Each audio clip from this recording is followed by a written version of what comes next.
और सूर्य के अध्ययन के लिए अंतरिक्ष यान भेजने के बाद अब भारतीय अंतरिक्ष अनुसंधान संगठन यानी इसरो ने एक और कामयाबी हासिल कर ली है। गगनयान TVD-1 का सफलतापूर्वक प्रक्षेपण कर भारत ने मानव युक्त अंतरिक्ष मिशन के क्षेत्र में कदम रख दिया है। गगनयान का मकसद पृथ्वी से 400 किलोमीटर की कक्षा में मनुष्य को भेजना और फिर उन्हें सुरक्षित वापस लाना है। हालांकि अभी इस योजना का प्रायोगिक चरण पूरा हुआ है। अगले साल इस यान में एक रोबोट को भेजा जाएगा। फिर 2025 में 3 लोगों को बिठाकर 3 दिन के लिए भेजा जाएगा।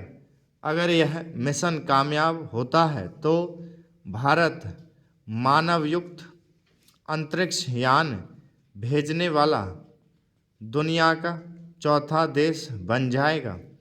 इसके पहले अमेरिका, रूस और चीन अंतरिक्ष में मनुष्य को सैर के लिए भेजने का परीक्षण कर चुके हैं। दरअसल अंतरिक्ष में यान भेजना और उसे फिर से धरती पर सकुशल उतार पाना एक कठिन चुनौती है। इसलिए ऐसे अभियानों को लेकर वैज्ञानिक प्रायः साशंकित रहते हैं।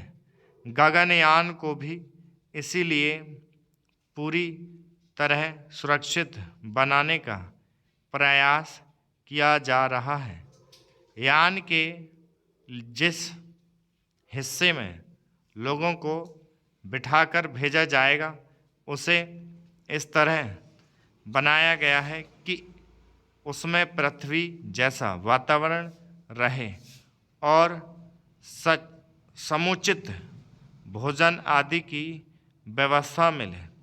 मगर सबसे बड़ी चुनौती किन्हीं विषम परिस्थितियों में अंतरिक्ष यात्रियों को सुरक्षित वापस लाने की है। अंतरिक्ष सदा से मनुष्य के लिए रहस्य रहा है। अंतरिक्ष में जाना और उसे देखना, अनुभव कर पाना बहुत सारे लोगों के लिए एक रोमांचक सपने की तरह है। ऐसे में तकनीकी रूप से सक्षम हर देश सुगम अंतरिक्ष यात्रा को न सिर्फ एक वैज्ञानिक उपलब्धि के रूप में हासिल करना चाहता है, बल्कि इसे एक नए कारोबारी क्षेत्र के रूप में भी देख रहा है। कुछ निजी उद्यमी भी इस क्षेत्र में उतरने को आतुर दिखते हैं। एलन मस्क भी घोषणा कर चुके हैं कि 2025 में वे अंतरिक्ष की सैर कराने का अपना कारोबार शुरू कर देंगे।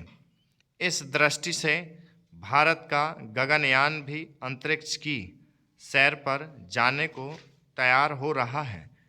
सबसे उत्साहजनक बात यह है कि इस यान को पूरी तरह देसी तकनीक से तैयार किया गया है। पहले ही PSLV चंद्रयान और आदित्य L1 जैसे यान पूरी तरह भारतीय तकनीक से विकसित होकर कामयाबी हासिल कर चुके हैं। गगनयान उसी कड़ी में अगली उपलब्धि है। अंतरिक्ष में पहुंच बनाना और निरंतर नई नई संभावनाओं की तलाश करते रहना अब केवल जिज्ञासा समन के लिए नहीं बल्कि कारोबारी दृष्टि से भी जरूरी हो चुका है। भारत ने देसी तकनीक से प्रक्षेपण यान विकसित कर अब दुनिया के उपग्रह प्रक्षेपण कारोबार में अपनी एक मजबूत स्थिति बना ली है। स्टॉप।